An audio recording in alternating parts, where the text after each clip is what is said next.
Hey, everybody. Welcome to Splintered Spirits, the podcast hosted by me, Gary, and my nephew, John Santa from Santa Paranormal, where we try to answer the question, what are spirits? By talking to different experts in the paranormal field, mediums, investigators, or evaluating documenting spirit communication. Now, if you ever joined our live stream, you've probably seen the comments, turn to Jesus, or stop talking to demons, or these are Satan's minions. Listen, we get it. People are scared. But scared of what exactly?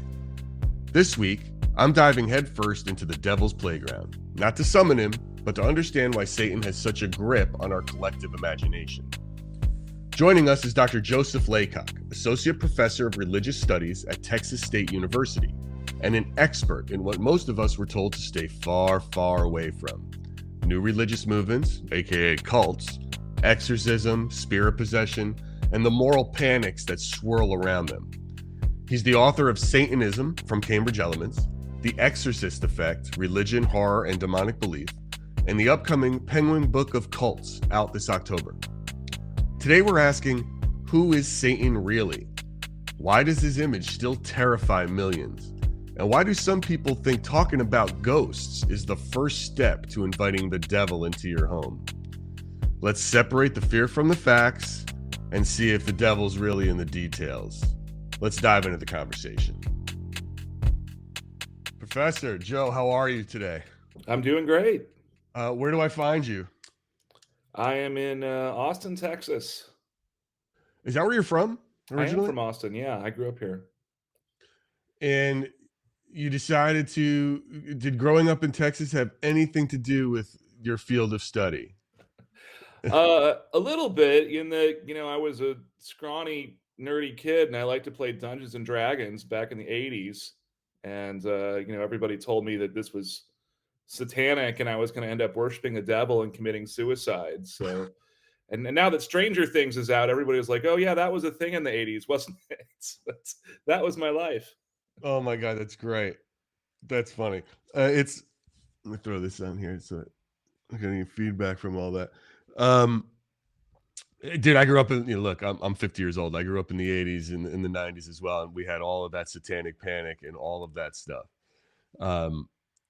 which is insane. And it's hilarious. And the reason really, I'm so glad you were able to join me today, because the reason I wanted to talk to you is because ever since I started this podcast with my nephew, the comment section, I guess I'm going to hell, dude, in a handbasket. I'm going to be delivered there. My nephew gets it constantly. It's like when he's talking to spirits, it's all, these are demons. What are you doing? You're letting yourself in, you're letting them come into your life. The devil, you're letting the devil in. And I wanted to get to the bottom of, basically the devil, or the devil you think, what does that mean? And why do we think the way we do about the devil? Right. So tell me, let's just start at the beginning. What was the Satan originally in text? Right. So, what I tell my students in religious studies is I can't tell you whether the devil is real or not, right? That's up to you. I work for the state of Texas. We don't want the government telling you what to believe about God or the devil. What I can talk about, though, is how people throughout history have understood the devil, and that has definitely changed. So, if you read the Hebrew Bible, which Christians know as the Old Testament, Satan's basically not in it. And Christians will say, what are you talking about? Satan gives Eve, makes her eat the apple. But if you actually read Genesis 3, it says the serpent was the cleverest of all the wild animals. That's what it says. Nowhere does it say the devil turned himself into a snake and all this kind of stuff. That was later. Christians interpreted the serpent to be the devil.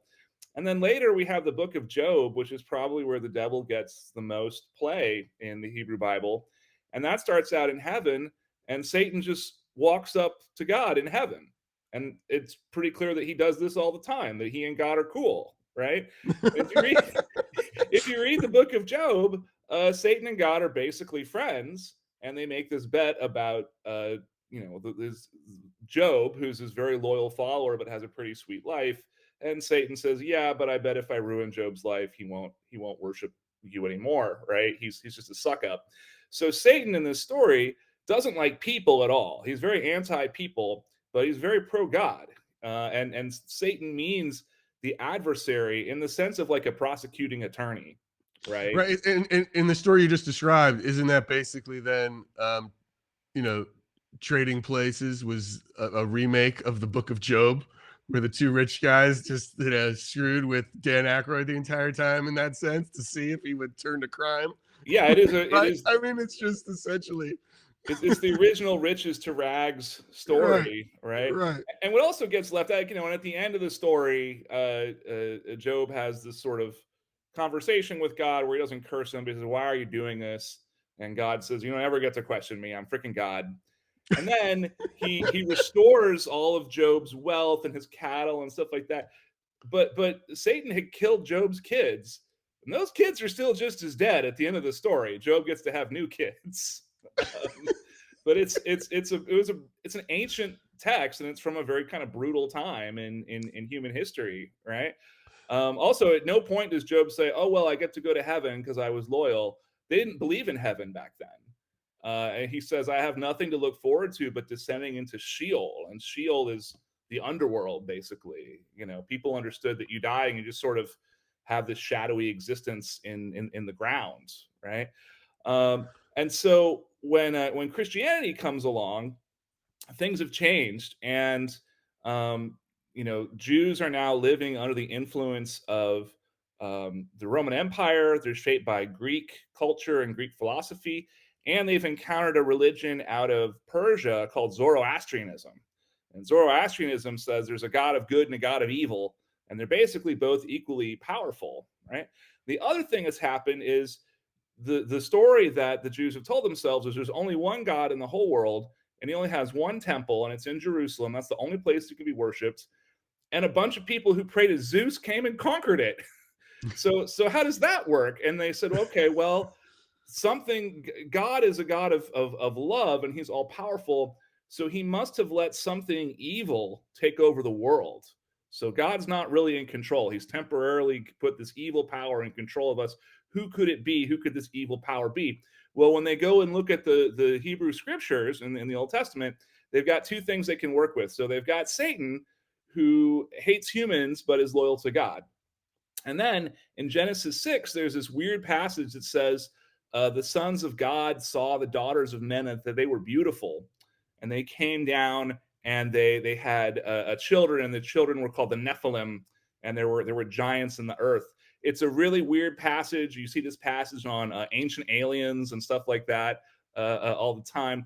Okay, but so now we have Satan, who's loyal to God but doesn't like people, and we have these angels who descend, who like people a little bit too much. Actually, that's kind of their problem. But they disobey God, and you put those together, and you have what Satan is in Christianity, which is a fallen angel who hates humans and hates God. And now we can say this is why the world isn't working the way it's supposed to work, because this character Satan is temporarily running the show.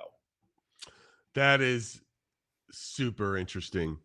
It really is. It's like I grew up Catholic, and now I would say I'm an atheist of it. And my interpretation of the devil is that he inspires the best music, primarily, Right. right? So, and it's like, yeah, and it's the coolest. But and it's I never understood that. Like, wait a minute.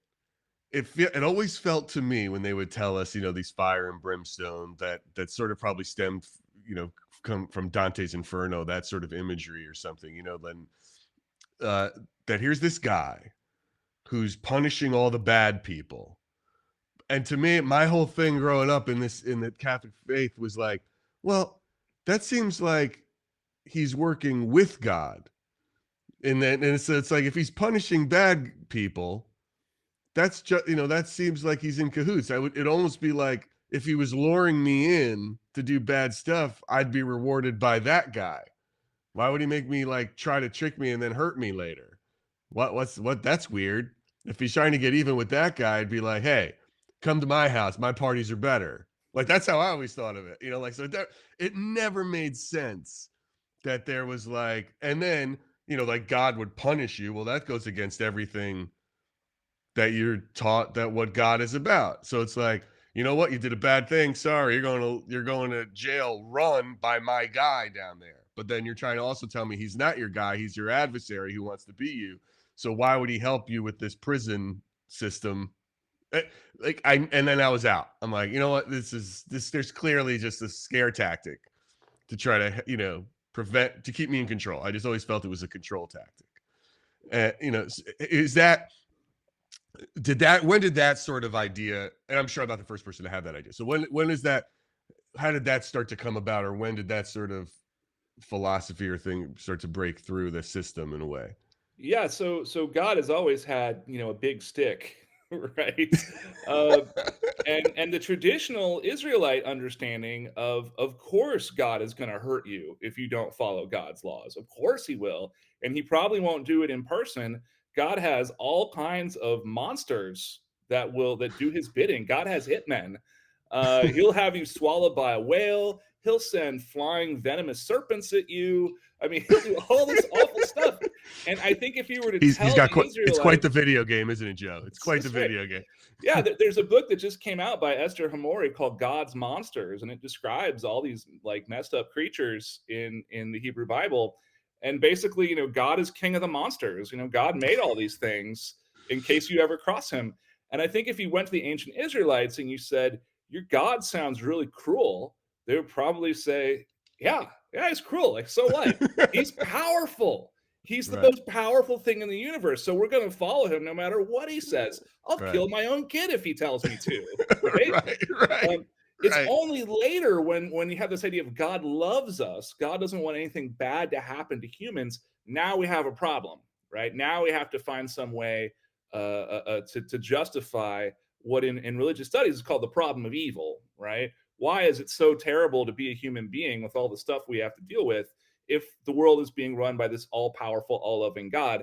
And an attempt to solve that is to say, well, there's this figure, the devil. The devil causes all the bad stuff. God causes all the good stuff. That's crazy. That's right. You said earlier, you mentioned like you described him as a prosecutor or like an attorney. Is that like that's what the word means? Yeah, it's in the sense of like one who is accusing you, right? And not like accusing you in like a mean girl making up a rumor about you, but really trying to say like you haven't done what you said you're going to do. Like you're in breach of contract, right? You had a covenant with God, you didn't keep it. And maybe Satan is right, and you really actually deserve to be punished. And maybe Satan's doing his job a little too enthusiastically, and you actually deserve some mercy. But that's what the word Satan kind of originally signified.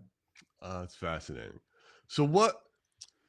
So as I said, like in our chat, in our podcast, and in the chats and our live streams, we get a lot of people telling us to turn to Jesus or rebuke Satan. Right? What do you think it is about the paranormal that triggers this like evangelical panic in people who are super religious to do that to us?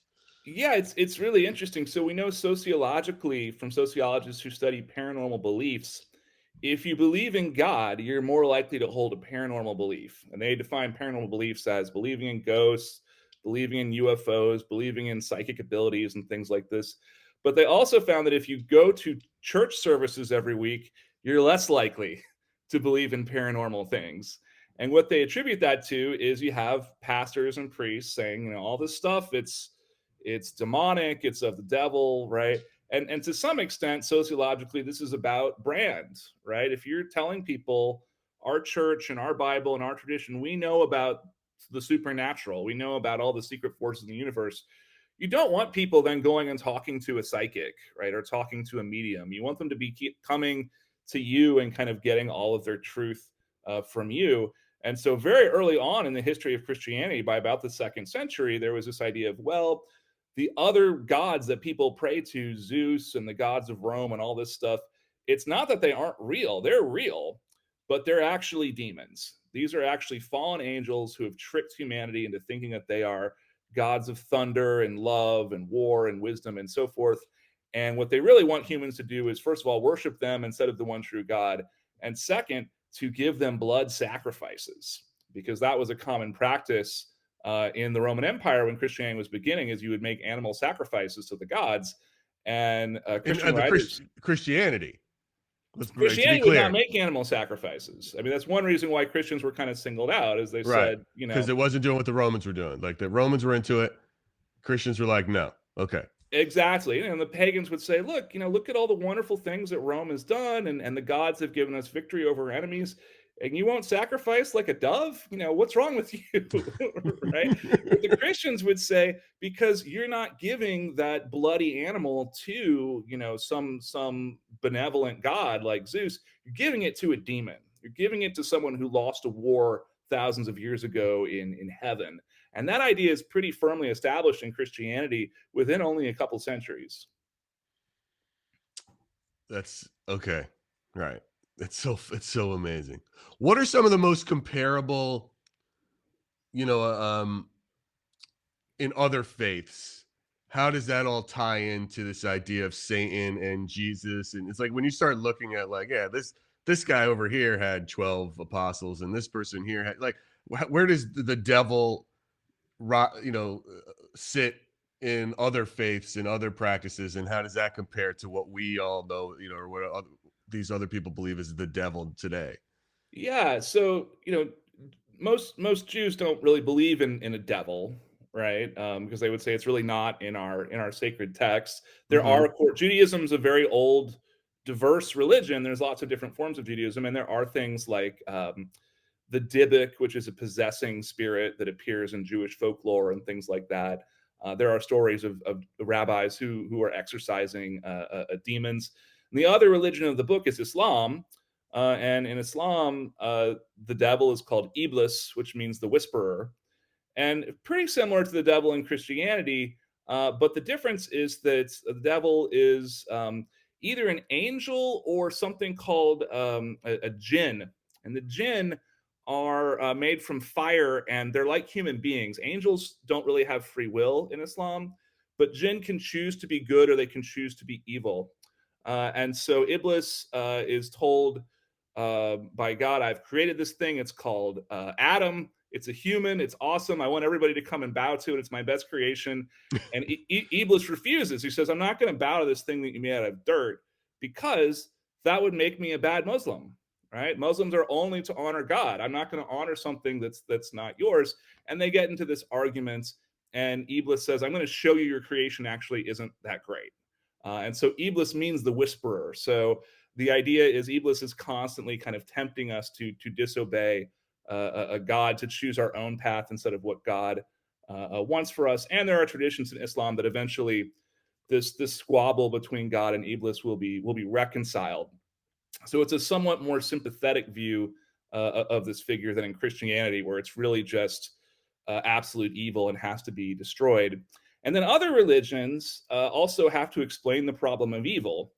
And so, if, for example, in Buddhism, we have this figure called Mara, who's often associated with the devil by Christians when they look at Buddhism. And Mara is basically the god of reality as we know it, right? So Buddhism says we're kind of living in the matrix and we have to become enlightened and sort of transcend the cycle of death and reincarnation. And Mara doesn't want anybody to do that.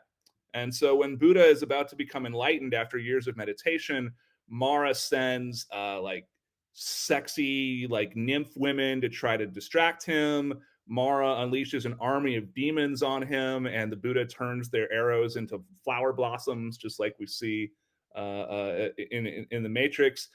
So it's a different tradition from a different part of the world, but there are some similarities of there's kind of this invisible force that controls the world, and our religion is helping us to fight back against it. So it sounds like every person or religion needs a scapegoat, and the easiest one is Satan. Is that fair to say? It's like we have to figure out how to. Yeah, everybody wants to explain the problem of evil, right? Now, if you have a religion like the Yoruba religion of West Africa, where you have multiple gods and goddesses, they might just say, well, yeah, some of those gods are jerks, right? So that's why bad things are going to happen. But if you have a religion that says, well, kind of there's this order to the universe, right? Or especially there's an all powerful, all loving God, well, now the problem of evil is much harder to solve. And the sort of Christian version of, well, God caused all the good stuff, Satan caused all the bad stuff, doesn't act from a philosophical perspective, does not fully solve it. right? Right. Because Christians say, well, God will punish Satan, though, right? Jesus will return and Satan will be cast into a lake of fire. God's only allowing this to go on for a little while. But a philosopher might say, okay, but if I have a vicious pit bull and I just let it loose at a park and it starts mauling children, and I say, don't worry, in 5 minutes, I'm going to leash my pit bull and it won't maul children anymore. Well, I'm going to jail for that. Right. Right? Right. Yes. I'm not innocent of the damage that my pit bull that I've unleashed is doing. And Christians might say, well, but that's trying to judge God by the standards that we would judge a human or whatever. But in philosophy, when you really get to questions like, why are some babies born with leukemia?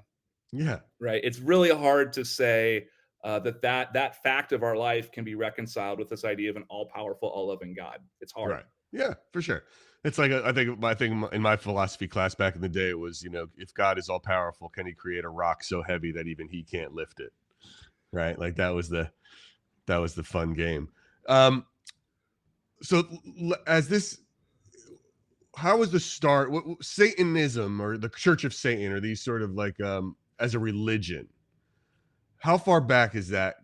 Can that be true? Is that like the late 60s or is it even earlier? And then what is, how did that come about in this thing?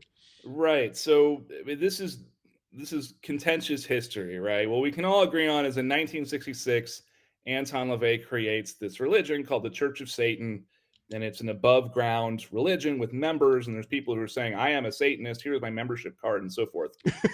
Right?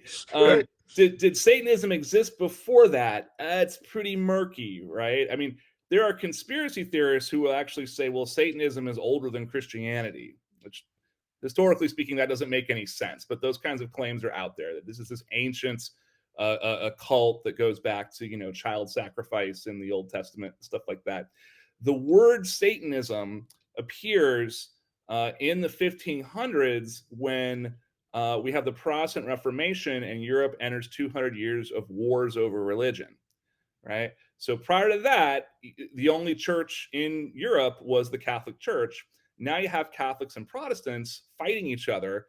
And pretty quickly, these accusations get made of, you say you're a Christian, but you are actually a Satanist, right? You actually worship Satan. And then the Catholic Church says, well, we believe in transubstantiation. So when we do communion, we believe that the bread and wine. So transubstantiation, Catholics begin to say, when we do communion, the priest has the power to miraculously turn the wine into Jesus' blood and turn the wafer into Jesus' flesh. And these rumors start to form that Satanists are sneaking into Catholic churches, and they're trying to wait until communion when those holy wafers are passed out and sneak them away and take them home, because that's actually Jesus' body. And now the Satanists, because the Satanists know that everything the Catholic Church says is really true, can now stomp on that wafer in a black mass and basically torture Jesus, right? And Dude, let me tell you this real quick. When I went to Catholic school for 8 years. A lot of the kids in my class were altar boys. They would constantly sneak into the rectory and steal the wafers and keep them in their pocket to have a snack in class. yeah. And it was like some of the unused ones that were blessed, during the daily masses that didn't get taken. It's like they would just take those, they have them in their pocket, and they're just sitting there snacking during the, you know what I mean? It was like, it's Satanists, a lot of them. So if it hasn't been blessed, it's just a cracker. But once it's blessed, that's actually Yes, Jesus' they were flesh. blessed. But what's important here is, as far as we know, there were no Satanists, right? Nobody was coming to steal these wafers. This was an argument that they were using against Protestants, right? And it was basically the logic of like the old cereal commercials with like Lucky the Leprechaun, the Trix Rabbit, and stuff, right? The cereal's got to be good because all these cartoon characters are trying to steal it all the time, right? Our interpretation of communion must be true because why are the Satanists coming for it all the time? So beginning in the 1500s, we have all these people being accused of being Satanists. We even have some people who are put on trial for basically holding black masses and are executed and stuff like that. What's not clear, though, was any of this ever real? Was anybody ever actually doing this? And some historians disagree. Most historians, I think, would say probably not, right? Probably these were just sort of urban legends. Some of them say, well, maybe there's a little grain of truth to this. And, if you tell an urban legend enough, people will kind of act it out. So we don't really know if there were any Satanists before Anton LaVey, but Anton LaVey sort of took all these rumors, which he learned about through novels and horror movies, and said, I'm going to do this in real life. I'm going to take the parts of Satanism I saw in these horror movies that I think are cool, and which is the rebellion and the kind of resistance to authority, and the parts about killing babies or whatever that I'm just going to leave behind because I'm making this up anyway, so I can just use the parts that I like. Right. I mean, did he get a lot of inspiration from like, Crowley, like Aleister Crowley and stuff like that? Isn't that part of his whole Yeah, I mean, and that's like the early that's isn't that the early 1900 like what's Aleister Crowley, the 20s? yeah, Am I Aleister do I have Crowley's that right? heyday was basically the 20s, right?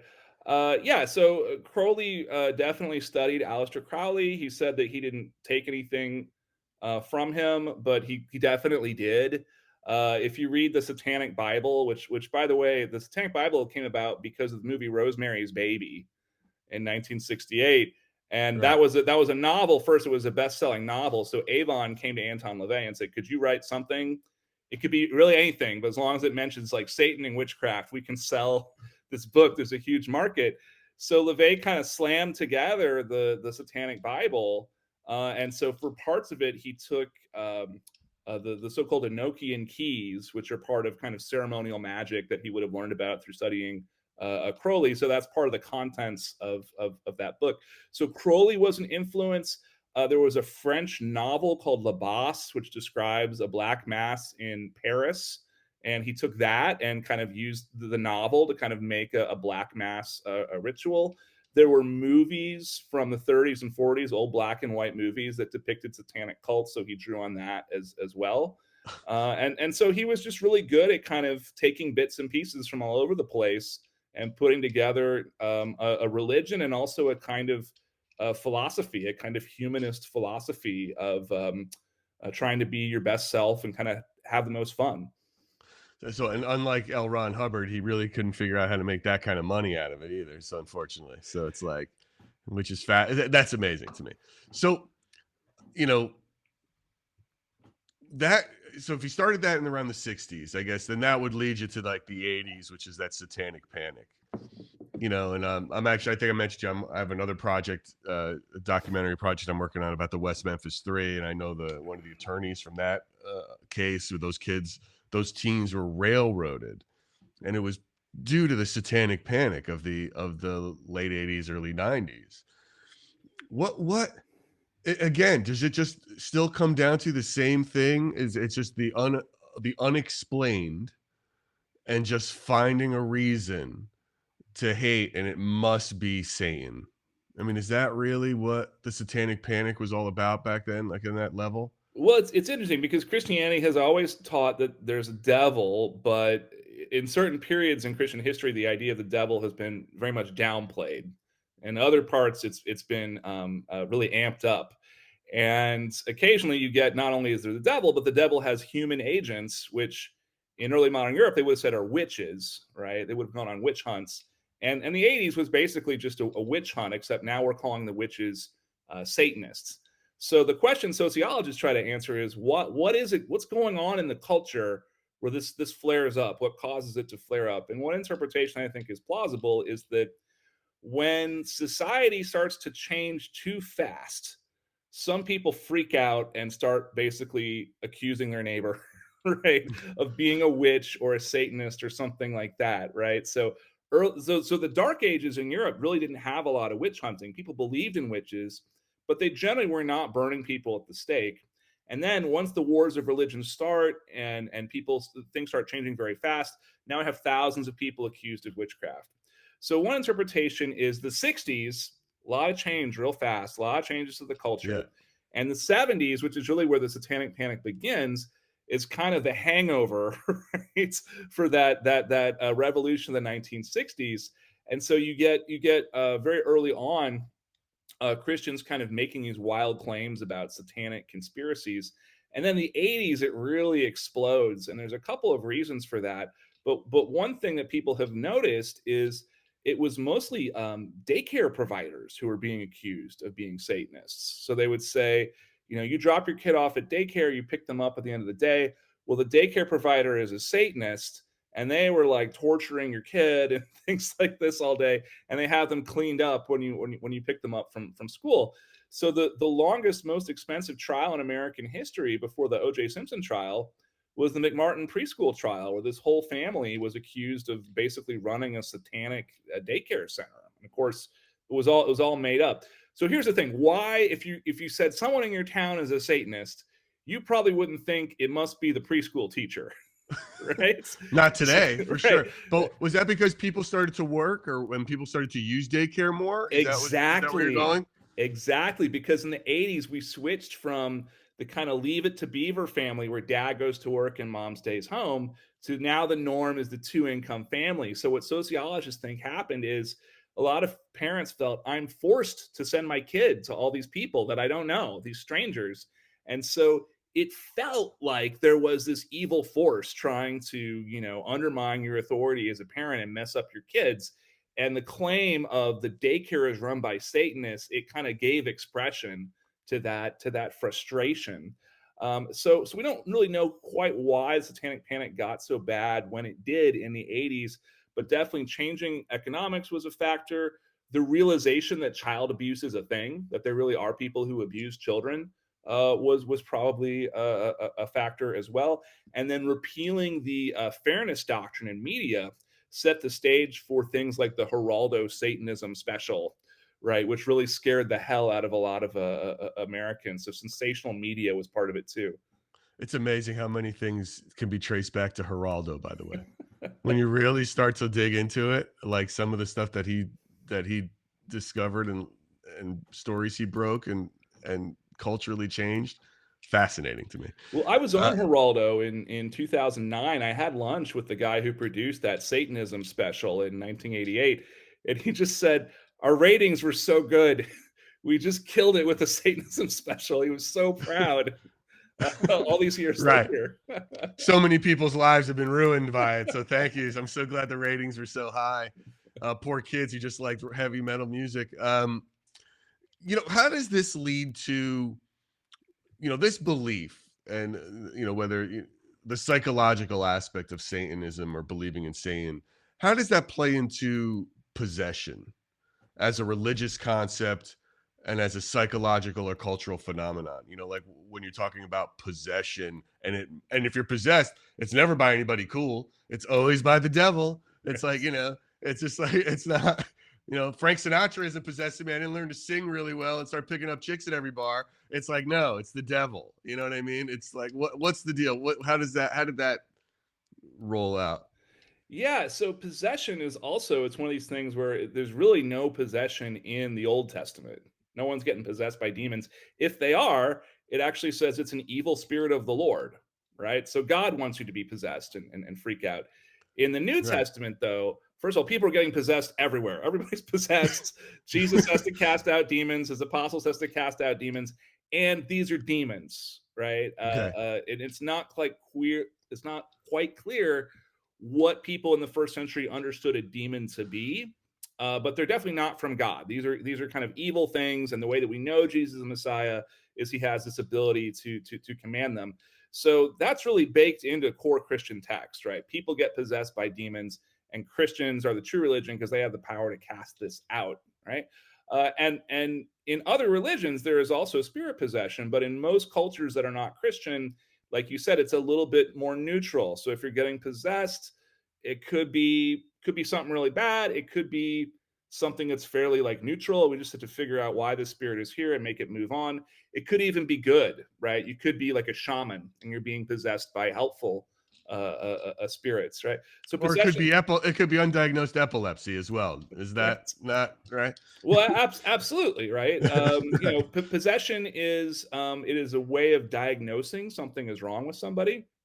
And actually, in the Gospels, most of the people that Jesus is casting spirits out of, the symptoms that they are possessed are things like they are deaf or they are lame, they can't walk. It's a disease of the body, right? It's later that we come to think of possession as being a disease of the soul, right? Where you act like a different person, right? Or a little girl growls in a man's voice, right? That she's Pazuzu or or something like that, Right. right? Right. Uh, so then once people are possessed, well, the question is, well, why is this person possessed? And the church has had different thoughts on that over the years, but very early on they said, well, it could be that someone cursed you, right? That someone used magic to basically get a demon to attach itself to you. So very early on, there's a connection between basically witchcraft or Satanism and possession. And in the era of witch hunts, if people thought you were possessed by a demon, you could freely say, you know, Billy over there is the person who sent this me into this person. They're a witch, and if you do that, Billy's probably going to die. Right? Right. So being possessed actually gives you a lot of power within this culture. Oh my god. That is awesome. I mean, it really is quite. It's really it's. I mean, they really did, right? They really used it. It was a useful tool to get rid of your enemies or adversaries or people you might have been jealous of or Yeah, right. absolutely. And you know, we don't think of the Salem witch trials as a possession story, but really it was, right? The Puritans understood to be bewitched, right? To have these spasms and things like that. That was because a witch had sent a demon to basically attack you, right? And so once these girls are diagnosed as being bewitched, they can pretty much accuse anybody of being a witch, right? And a lot of people are saying, oh, well, there was hallucinogenic fungus. It's I don't believe that that was true. Those theories were pretty much all debunked very early on. I think that most of these girls were just doing this. One of them even said, well, we did it for the sport, right? It was Oh, that's fun funny. to act possessed. And then once somebody's dead, you can't really say, oh gosh, I was just kidding. I didn't really want you to hang somebody. Now you've got to ride this out, right? So that seems to have been what was happening. Right. Oh, oops. Yeah, you can't really do it. That's funny, man. What? So in the Bible, how many actual? As you were saying, it's primarily what? It's the New Testament where the devil is around. Like, so I'm just trying to think of the stories that I can remember, from growing up. Obviously, like Revelations, there's references to the devil. Jesus in the desert, right? That's like the big one, right? Like Mr. Temptation himself. Um, and what's the biggest misunderstood thing about those two stories in regards to the devil that might not have that has been lost in translation? Right. So the logic of both of those stories is the devil is running the show, right? That God has sort of temporarily left the building and or is asleep at the wheel, sort of, and the devil is running everything. And the arrival of Jesus means that this is about to end, right? That the kingdom of Satan is about to come to an end, and Jesus, as the Messiah, is going to sort of restore the world to the way that God meant it to be. So all the demons recognize Jesus before the humans do, right? So with the story of the Gerasene demoniac, which is where our modern ideas of exorcism come from, where this guy is living in a cemetery and he can rip through chains because he's super strong, and Jesus ends up sending all of the demons out of him into pigs. Those demons recognize who Jesus is immediately before the humans do. And so Satan coming and sort of confronting Jesus in the desert, this is also kind of signifying that Jesus' arrival has cosmic significance, right? This is going to change the order of everything. And then Mhm. Revelation, which is the last book written of the Bible, this is kind of the early days of the church where, well, okay, Jesus has come and gone and things actually are worse than before. Right? Okay. Because not long after Jesus's crucifixion, there was an uprising against the Romans, and the Romans came in and destroyed the temple in Jerusalem. They crucified everybody trying to defend the city, and it was really, really brutal and awful, right? So clearly, if you think all the bad stuff is coming from Satan, Satan's still very much in power, right? By Right. 70 CE, and so Revelation is saying, yeah, but actually, we're basically we're going to get our revenge, right? We're gonna things are gonna get really nasty and terrible, but in the end, we will be avenged, and everyone who ever persecuted us, including Satan, they're gonna be cast into a lake of fire for eternity. And when they actually sort of decided what books are going to go in the Bible, there were early Christians who said Revelation is this really nasty book. Right? Like, I Yeah. thought our religion was about love, and this is all about punishment and war and lakes of fire. but they decided that it was important enough that for this sort of vision of where history will end according to Christianity to include it. And then today we have Christians who are totally obsessed with Revelation and read everything that happens in the news as sort of the next step in this ancient book, which of course is written in symbolic language, so it can be interpreted kind of however you want. Right. There was a great meme that was traveling around a few years ago. I'm sure I mean, if you saw it, it was like a guy, he travels through time and he meets up with himself and he's like, what's going on? And he's like, it's like, no, dude, everything's great. He's like, the world is safer, it's better. It's like, what happened? He's like, well, a couple years ago, Jesus came back. He's like, oh, that happened. He's like, oh my God. So everyone was saved. He's like, well, no. It's like he took all the Christians away. And once they, like he promised, and he left us here. And it's like, once they were gone, we started, really focusing on science. We sort of came up with real rules. It's like, we didn't have any of the problems. And it's really, he's like, well, I'll be damned. He's like, you kind of are, but it's great. You know what I mean? It's a really funny sort of bit. And I'm not doing it justice, but it was like that whole idea of revelation in a new way of like, yeah, finally get rid of these people who are holding us all back from civilization. What would you so look, what would you recommend? How would you handle, other than just ignoring them, but like, what's the message to somebody who's like, says John and I are talking to the devil, or we're doing the devil's work, or like, what is that sort of like, listen, like, how do you, I don't even know if you can ever change someone's mind these days, but what's the messaging on it other than mocking them? Yeah, I don't know. I mean, I study religious cultures. I don't really try to change them so much. And I am, like you said, I'm pretty dubious that anything that you say would make them be like, "Gosh, you're right. I guess I was being a little bit, No, you can't change. dogmatic." Those I days are over. I will say though that William Peter Blatty, who wrote The Exorcist, he was Catholic and he believed in demonic possession. And he, in his last book, he said, the more I look into this, the more I think that these are not demons; these are spirits of the dead. And these are in some cases spirits of the dead behaving very very badly. But I Hmm. actually think that these are the dead, and these are not fallen angels or beings of pure hellfire and evil, like my church taught me. So he made that change. I think he made it himself by just sort of being thoughtful about the evidence for a long time. But I find that significant. Yeah, that's pretty wild. That's a pretty wild way to think about it, for sure. Um, let's see. I'm just looking at I have so many questions for you, dude. I'm sure I'm not gonna be able to get through them all. Um, do you find that that people, the more intense that people believe in Satan, is how intense they are in their belief in God? Is it like an equal sort of? Is it a coin? I mean, is it really like the other side of a coin for them? Yeah, I mean, I think you can definitely have people who totally believe in God and don't believe in the devil at all, right? The Nicene Creed doesn't actually say anything about the devil, right? Nicene Creed was composed as sort of the official version of Christianity when the Emperor Constantine convened a council of bishops. And there's a lot of stuff you got to believe according to the Nicene Creed to be a good Christian, right? You got to believe in the Right. Yep. resurrection of the dead. Jesus was born of a virgin, spoken of by the prophets. Also, you don't have to believe in a devil, right? So there are some Christians who have said you can have Christianity without the devil. Now, if you believe in the devil, you're probably also going to be a very religious person, and you're gonna also believe in God.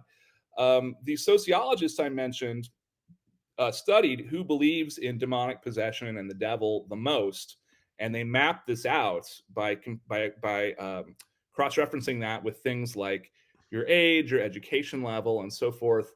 And they found out, well, first of all, they found out if you believe in the devil and demonic possession, you're more likely to live in the South if you live in the United States. That was one big pattern, right? Hmm. And you're more likely to be screwed by society, right? You're more likely to make less money, have less education, so forth. So one thing that they kind of postulated is if you have kind of been sort of left behind by society, you are more likely to adopt a view of, yeah, my life could be a lot better, but I know that this is all because of the devil, right? These are the forces of evil doing this to me. Have they? I'm a other people have said this, and I'm tend to believer in it, that in every accusation is a confession. And has there ever been any studies about from people who are, you know, uh, this is not the right word, but satanic zealots, people who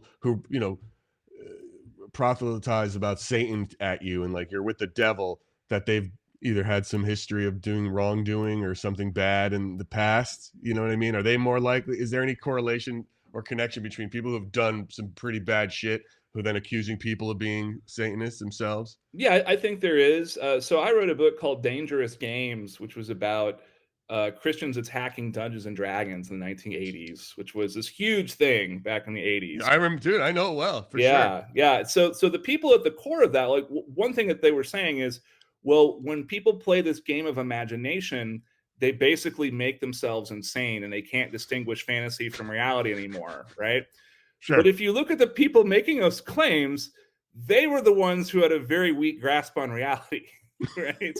They were the Right. ones saying stuff that was totally bonkers. So, for example, there was a chick track, and for folks who don't know, chick tracks are these little comic books, smaller than a postcard, and they usually have some story about someone going to hell.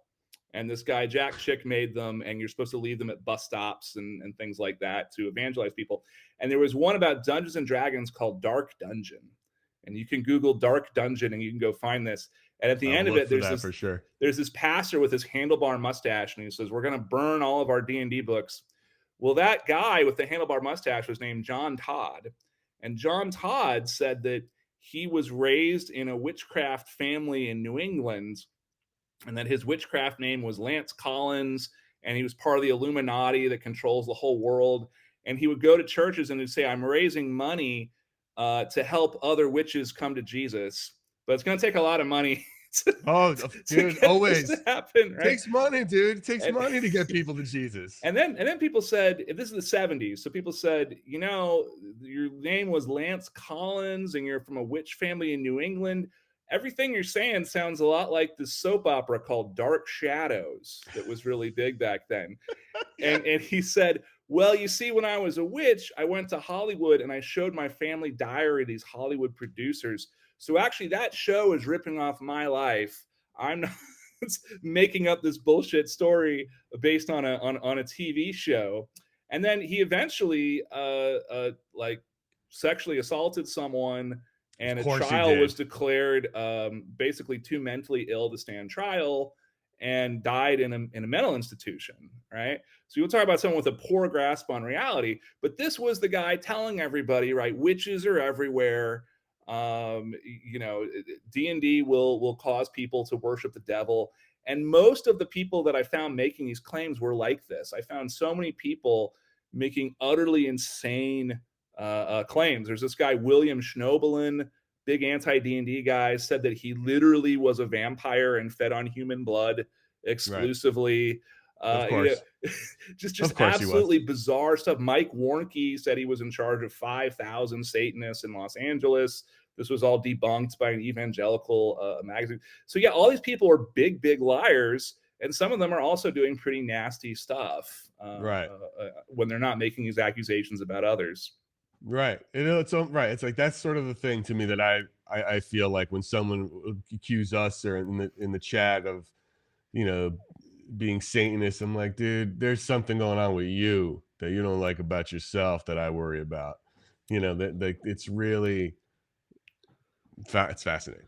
Well, and one of my mentors is David Frankfurter at Boston University. He wrote a book called Evil Incarnate. And that book is basically saying, how come throughout history we have said, all our problems are caused by this group of people. They look like everybody else, but they're actually pure evil.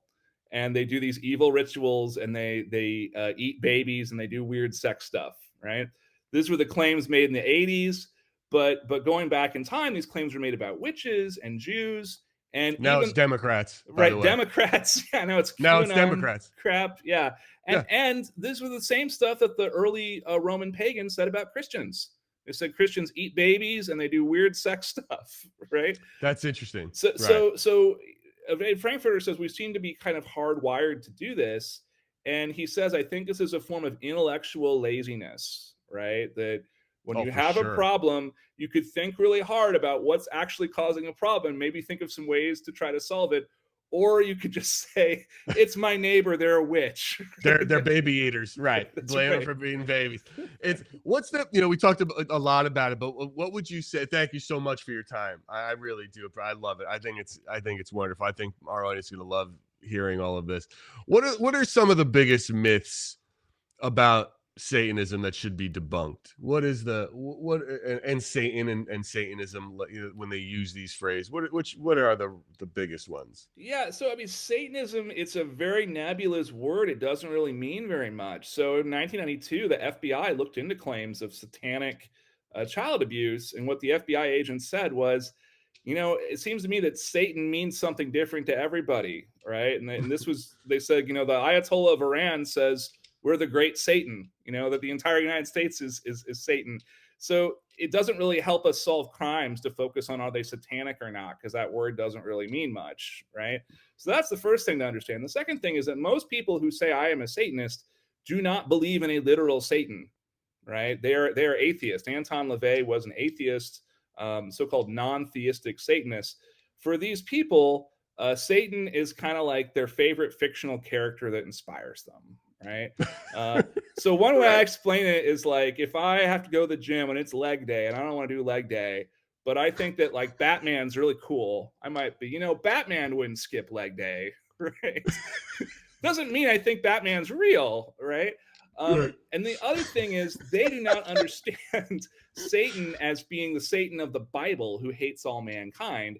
Their idea of Satan comes much later from the Romantic poets of the 1800s. So people like Lord Byron and Percy Shelley, and they kind of reimagine Satan as being kind of the ultimate rebel, someone who won't back down to authority, someone who believes in justice and so on. So that's the Satan that they are kind of looking to as a role model, not the Satan that Christians know of being sort of pure evil and hating humanity.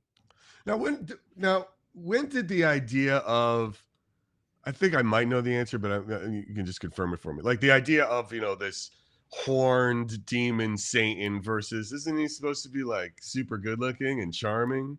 Right? Like when did that sort of, and how do we take hold of those two versions of him? Yeah, so the Bible never really says what Satan looks like, right? And there are passages saying, Satan can appear as an angel of light. Most people think that the images that we associate with the devil today are because early Christians were interacting with pagans, right? And so it comes from pagan gods. So the god Pan had horns and goat legs. Hades, the lord of the underworld, had a pitchfork, right? It was actually called a bident because it has two prongs instead Mhm. of three. So Satan gets a pitchfork. But there's also an idea that Satan's a spirit. Satan can have whatever body he wants to have. He can look however he wants. He can appear as a snake, for example. And in the Middle Ages, Thomas Aquinas, the Catholic theologian, said, "I think that what happens is spirits, they don't have bodies, but they're super fast, so they can like smush together air real fast and condense it into Sure. whatever body they want." And so Okay. really they can appear however they want to look. They don't have a true form. So where does that idea of like the super good looking Satan or Lucifer, come from versus, I totally get like, Pan and the half goat thing, and that image of him. But where did the handsome Lucifer come from? I mean, probably the earliest roots of it are in that passage in Genesis 6, which describes angels taking human women and having sex with them and getting them pregnant, right? And I guess the angels could be really ugly, right? But I think when people hear that story, they think, well, these says they were beautiful women in the text. They probably took the form of beautiful humans. And then in the New Testament, when Satan appears to Jesus in the desert, he takes the form of a tempter. So he is probably trying to appear in a way that will at least make you lower your guard. And then in the Right. early modern period, part of the lore becomes that demons are having sex with humans all the time. Right? This is where we get the idea of the incubus and the Right. succubus and so on. Sure. And in witch trials, people were basically being tortured and made to confess you had sex with the devil, right? So we get all these images of sexy demons and devils. And some people have said, it really seems like it was the religious people interrogating these accused witches who were preoccupied with the devil, and literally asking these women accused of witchcraft questions like, was the devil's penis bigger or the same size as a human? Right? These really kind of salacious questions. They seem to have kind of dirty minds. And one theory of this is there was sort of an idea of maybe this isn't even real. Maybe these people aren't really witches. Maybe there aren't really demons and so forth. But there was an idea that if you have sex with something, it's definitely real, right? This is like to know something in the biblical sense. Right. So that by creating this archive of all these witches have admitted that they not only saw demons, they had sex with them. This is sort of helping to prove that this sort of supernatural worldview must be really real. It can't just be a rumor or a hallucination or something. And then again, it goes back to like, every accusation is a confession, where that guy accusing that poor woman was just coveting her and jealous of her. She was probably sleeping with somebody else. And he's like, did that devil have is he bigger than me? Is he like, I just want to, just before we burn you alive for, if I can't have you, no one will, sort of thing. Which is, I wouldn't be surprised if that's how it went down. Right. And of course, these women will say anything because they're being tortured. So it's like, yes, the devil has Oh, this huge yeah, barbed penis. but And not as big as yours, that's right. brother John. It's like, it's like, just in case, just, is that get me off the stakes? I don't, it's like, what do we do here? Joe, I can't thank you enough. I find this conversation super fascinating. You make me want to go back to school. I bet your class is a blast. I mean, I bet it's super fun, because these kind of myths and this kind of the constant, religious implications of paranormal that we deal with. Like my nephew and I tend to believe in what my nephew believes. If you do believe in spirits, and do you believe in spirits? So I am agnostic about all of these things, but I will say that some of the texts that I have found in my research are so weird that I'm really flummoxed as to think of any explanation for what they could be describing. So I teach my students when we look at these things to have modesty, right? We weren't there when these things reportedly occurred. So, yeah, it could be things like undiagnosed mental illness or something, but we don't know that, right? So if we weren't there, I think that we shouldn't rush to assumptions one way or the other. My nephew's of the belief that he believes that spirits are, because we all have energy in us, right? Brain synapses, literal electric energy that cannot be created or destroyed. And he just is of the mindset and the belief. And I tend to, based on the things I've seen and heard these days being around him, that when we pass, that energy is dispersed. So spirits or ghosts are the memories of the living that is attached to this energy that is dispersed, because nobody really knows what's going on or how the mind works and what happens to our energy. It has to go somewhere. And it's a fun thing and also it's a fun sort of theory to prove and try to talk to other people about it from all different aspects, from like yourself, from a very religious and, based on the accusations we get, I want to answer to these people somehow about what this is versus, pure scientists who are like, it's nonsense. But again, Joe, thank you so much for your time. It is incredibly enlightening, to get into all this, because it's like, look, I love to taunt the audience a little bit with a good Hail Satan every now and again. It's like, I should put an Ozzy picture up here. It's like that's how I grew up, and I love it. It's like it means nothing to me one way or the other than it had the coolest music, like I said before. Yeah. And the people that get scared by it, man, they get so scared.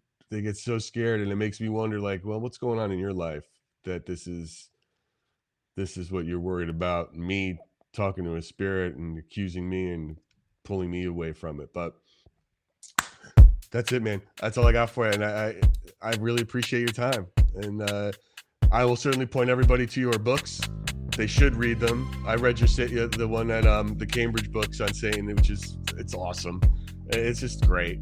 It's just a wake up. It really is. It's just like, get educated. You know what I mean? It's like, it could so easily have been Mother Goose that could have been the Bible and those stories. You know what I mean? It's like, let's just wise up. But that's it, man. Thank you so much, Joe. I appreciate your time. All right. Thanks for having me. This was fun. Good. Thank you. Take care, man. All right. See ya. Thank you all for listening to this episode of Splintered Spirits. Be sure to like, follow, and subscribe to our YouTube channel and wherever you get your podcasts. Now go put on that Ozzy record, even that Beatles record. Maybe even play it backwards, see what happens. I bet nothing does. Just have some fun. Have a good one, guys. See you next time.